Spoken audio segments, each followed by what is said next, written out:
Assalamualaikum warahmatullahi wabarakatuh. Sahabat seiman, cara mengqadha sholat yang baru ditinggalkan atau yang sudah lama ditinggalkan. Sahabat semua, semoga saja kita dimudahkan dalam urusan ibadah kepada Allah Subhanahu wa Ta'ala, sehingga tidak pernah meninggalkan sholat dan meninggalkan amalan-amalan yang lainnya, baik amalan sunnah, terutama amalan wajib. Amin amin ya rabbal alamin. Sholat di luar waktu adalah disebut dengan qadha. Qadha juga diartikan mengganti sholat yang terlewatkan, terlupakan, atau tertinggal, baik dalam kondisi sengaja ataupun tidak sengaja. Mengqadha sholat adalah merupakan salah satu kewajiban dalam agama Islam. Barang siapa yang meninggalkan sholat maka wajib diqadha. Kita ketahui dalam agama kita sendiri, sholat adalah tiang agama dan ibadah wajib dilaksanakan oleh setiap muslim yang balik dan berakal. Namun dalam beberapa kondisi ada kalanya seseorang lupa atau tidak bisa menunaikan sholat pada waktunya, sehingga harus menggantinya. Mengqadha sholat adalah melaksanakan sholat yang tidak sempat dikerjakan pada waktunya. Ahmad Syarwat dalam buku Seri Fikih Kehidupan menjelaskan bahwa kebolehan mengqadha sholat disebabkan oleh luputnya seseorang dari melaksanakan sholat karena alasan-alasan yang tidak bisa dihindari secara syar'i, seperti tertidur hingga kesiangan, sakit, kecelakaan, atau dalam kondisi lain yang berbeda di luar kendali manusia. Dalam hadis Rasulullah SAW bersabda, barang siapa yang lupa melaksanakan sholat atau tertidur, maka hendaknya ia melakukannya saat ia mengingatnya, karena tidak ada kifarat bagi selain itu. Hadis riwayat Bukhari dan Muslim. Sahabat semua, menurut pandangan ulama Syafi'iyah, mazhab kita sendiri, dalam perihal mengqadha sholat tidaklah harus tartib, karena pandangan ulama Syafi'iyah bahwa tertib dalam mengqadha sholat yang tertinggal hukumnya sunnah, bukan wajib. Menurut mazhab kita ini, jika seseorang mengqadha sholat isya terlebih dahulu baru kemudian sholat maghrib, sholatnya tetap sah. Adapun cara mengqadha sholat sama dengan pelaksanaan sholat fardu yang ditinggalkan. Misalnya saja sholat zuhur tetap dilakukan sebanyak 4 rakaat, seperti pelaksanaan sholat zuhur pada waktunya. Manakah yang lebih dahulu dilaksanakan, sholat qadha atau sholat adaan? Misalnya saja sholat zuhur di waktu asar, ada opsi yang diperbolehkan mengerjakan sholat zuhur terlebih dahulu atau melaksanakan sholat asar terlebih dahulu. Namun penentuan ini tergantung pada waktu yang tersisa. Jika waktu asar hampir habis, maka dianjurkan untuk melaksanakan sholat asar terlebih dahulu, kemudian baru mengqadha sholat zuhur. Namun jika masih ada cukup waktu, boleh mendahulukan sholat qadha zuhur, baru diikuti dengan sholat asar. Tata cara melaksanakan qadha sholat. Mengqadha sholat sama halnya seperti sholat ada, artinya sholat yang dilaksanakan di waktunya. Tidak ada perbedaan sama sekali, hanya saja sholat qadha dilaksanakan di luar waktunya. Bahkan niatnya saja sama seperti sholat ada, karena dalam mengqadha sholat tidak wajib diucapkan pakai qadhaan. Menurut kebanyakan ulama Syafi'iyah, di dalam Fathul Aziz Bisyarhil Wajiz menjelaskan bahwa sah sholat ada dengan niat qadha, atau sebaliknya, niat qadha padahal sholat ada.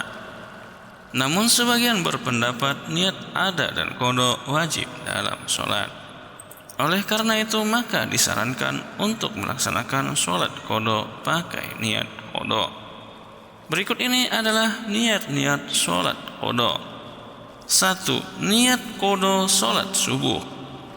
Usolli fardhu subhi rak'ataini qadhaan lillahi ta'ala. Sengaja aku sholat fardu subuh 2 rakaat qadha karena Allah Ta'ala. 2. Niat qadha sholat zuhur.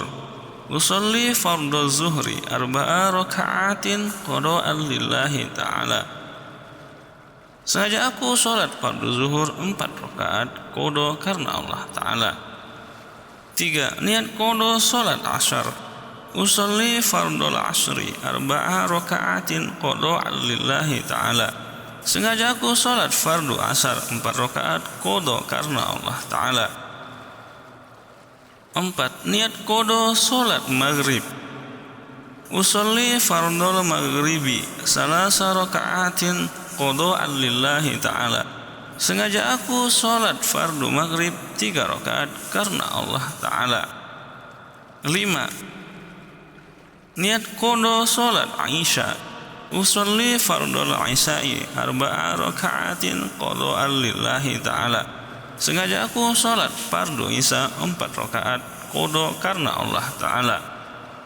Itulah niat-niat qada sholat mulai sholat subuh sampai sholat isya. Mengucapkan lafaz niat adalah sunnah, adapun hukum berniat dalam sholat adalah yang wajib. Yang wajib itu letaknya di saat kita takbiratul ihram, yakni di saat mengucapkan Allahu Akbar.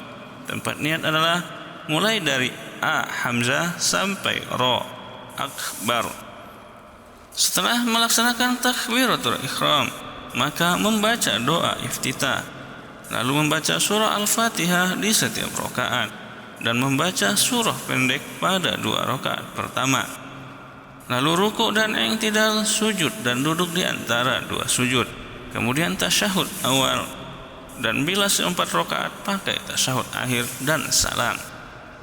Yang perlu kita perhatikan di dalam masalah meninggalkan sholat adalah: yang pertama, wajib bagi seseorang yang telah meninggalkan sholat untuk mengqada atau menggantikan sholatnya dengan segera.